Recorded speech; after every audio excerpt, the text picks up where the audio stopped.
Welcome to the Cuick 10 podcast, brought to you by Cuick Trac, focusing on all things FedCon and cyber defense from different perspectives and different personalities, all in 10-ish minutes.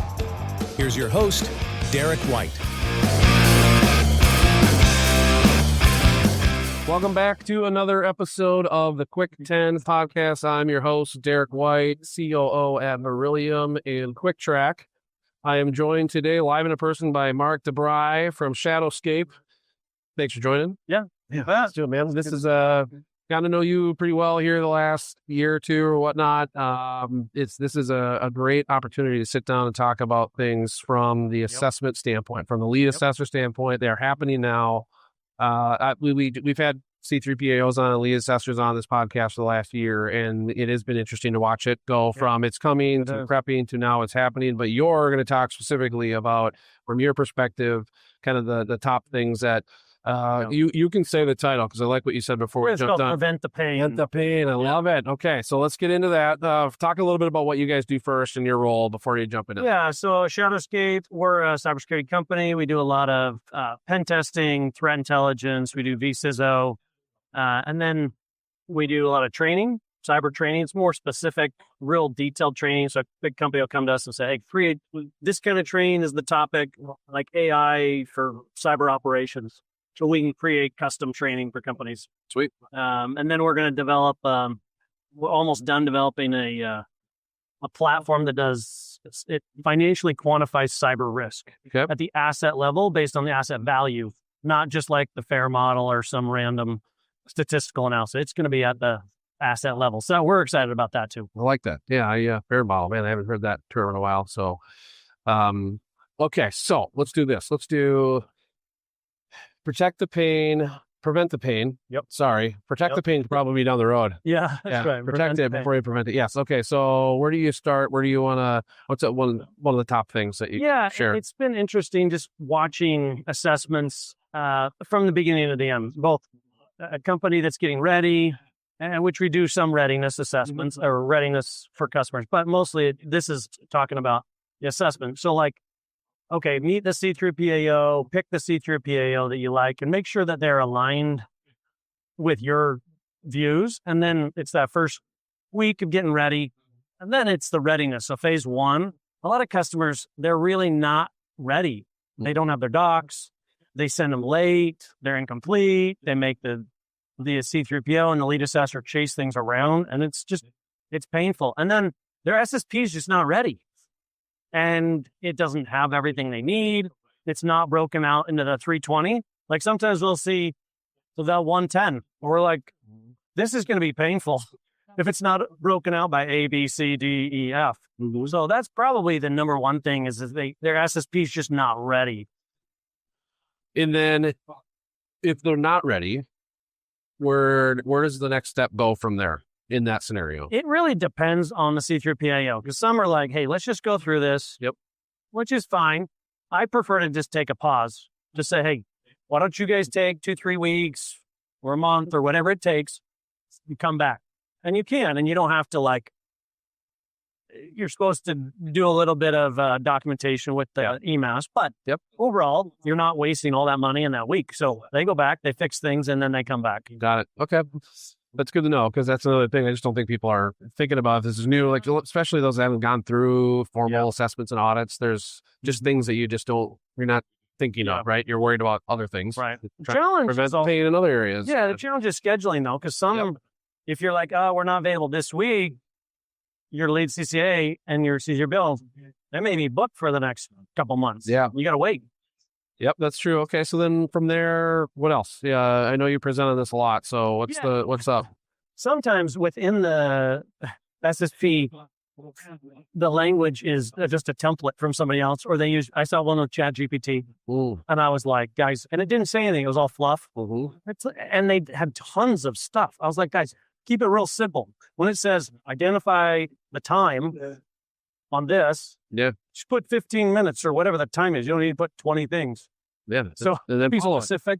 I use the 3 C's: clear, concise, and convincing. Yeah, good. It's awesome. So I like that. Yeah, that's it's kind of like the whole, with your assessor, it's not an argument.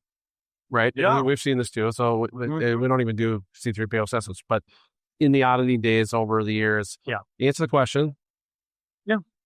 Stop. And then they'll ask the next question. If they ask you another question, then have the answer, but don't explain it to them in levels of detail you don't need to. If you're ready, you know the answer, and let them ask you. I had one who would love to talk, and I was like, finally, I was like, wait.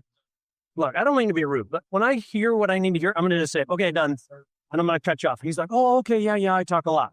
And so the assessment went so much faster. I was like, okay, done. Let's move to the next one. Or sometimes, I'll talk about the next pane. But yeah, let's do it. Well, okay, so the next pane is when they're not really ready to show us. So a lot of times we'll say, okay, document it, tell us about it, now show us. Yep. And so documentation's okay. And then they tell us about it, it's okay. And then, okay, show us. And then they're like, where is that? and they're looking around. GPO, was it GPO or Intune or Mantra? They're looking around for like 5 minutes. I'm like, Bueller.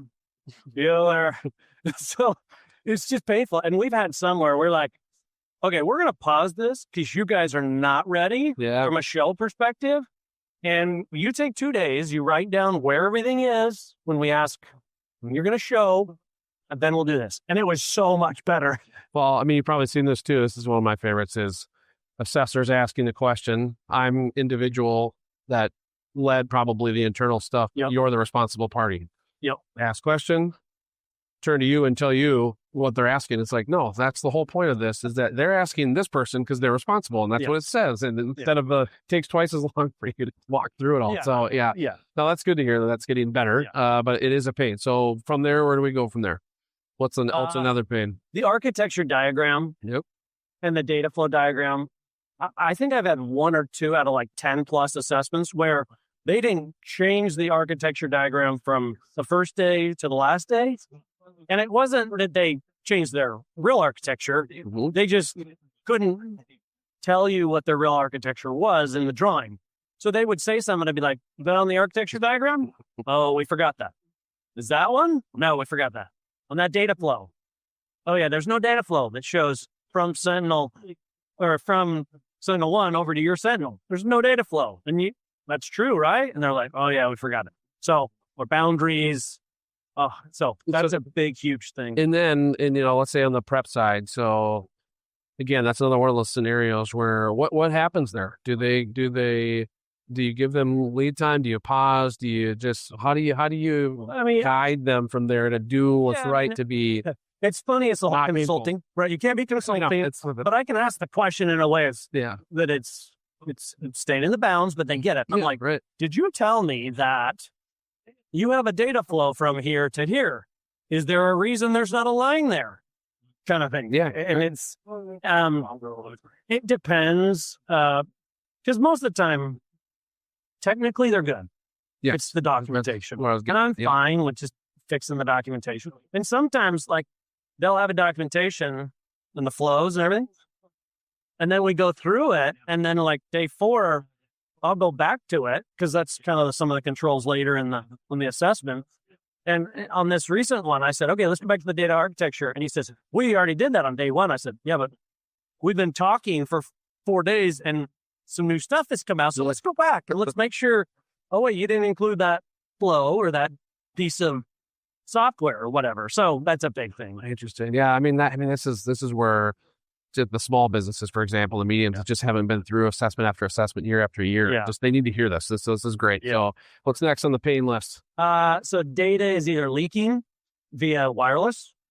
So they're not either encrypting their wireless or it's not FIPS. If FIPS, so wireless is an interesting one because some people, it's in the boundary, which then it has to be FIPS. If it's out of the boundary, doesn't. But it's where they put that, and that's where it goes back to the architecture diagram is where is it, and how's the data flows, and how's the connection. Because wireless can be nice or it can be evil because it can be letting data flow out. Yep. And then also just not having a secure firewalls and boundary is, and then we saw one where phones, they weren't originally in the scope. And then all of a sudden, as we're going through this, we always ask, okay, where's your COI? Can you download it? And so I asked the guy, can you download that CUI on your phone? He's like, yeah. Say, okay, what are you doing to protect it? Okay, show me your CUI message on your phone.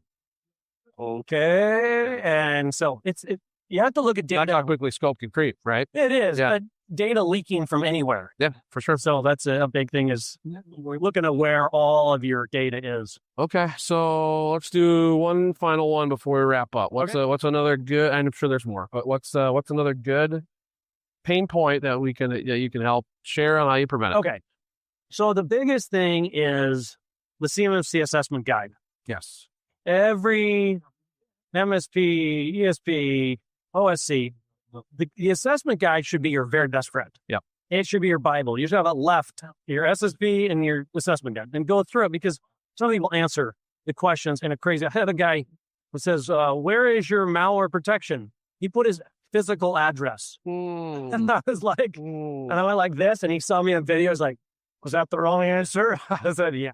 Oh, I can tell you. So here I can see, yeah. So using the assessment guide and then doing mock assessments. You have to do a mock assessment. Big, yeah. And you have to have somebody help you through that mock assessment. Like I tell people, you're going to climb Everest by yourself? No, you're going to have a Sherpa and a guide. Yeah. So you need a guide to help you with your mock assessment and help you with your SSD using the assessment guide. So those are my big things that people. Yeah, mock assessments have definitely upticked a lot, and there have. I mean, we've gone through them. We've a lot of people here that we work with that we like to recommend because mock assessments are important, and it's okay. It's a mock assessment for a reason. Not to be ashamed about anything, but it's a good. It's just more time and it's more engagement, which again, it's better to know than to not know, right? Because then you get the no go, and that's a bad day. So, well, great. So this is going to be a topic doesn't go away. It's very typical for these podcasts. For 10 minutes, for 10-ish minutes, we're walking through things like that. Probably want to do a little bit more in depth on these same topics, see if some have gotten better and some are still considered to be pain points. We can do that down the road. But thanks for stepping aside. Yeah, you bet. One thing I want to make sure people know, if you want to hear more from what Mark's talking about, where do you send them? Where do you want people to go? Just my LinkedIn. Okay. So Mark DeBry, DEBRY. Just connect with me and then shoot me a message. Happy to help.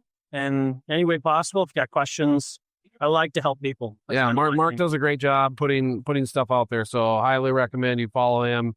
Thanks again for spending some time. Really appreciate it and very helpful stuff. All right. Thank you. Thanks, Mark. Take care. Thank you for listening to this episode, and make sure to subscribe to the Cuick 10 podcast wherever you get your podcasts, and check us out on YouTube as well. For more information about Cuick Trac, visit our website at www.cuicktrac.com. That's CUICKTRAC.com.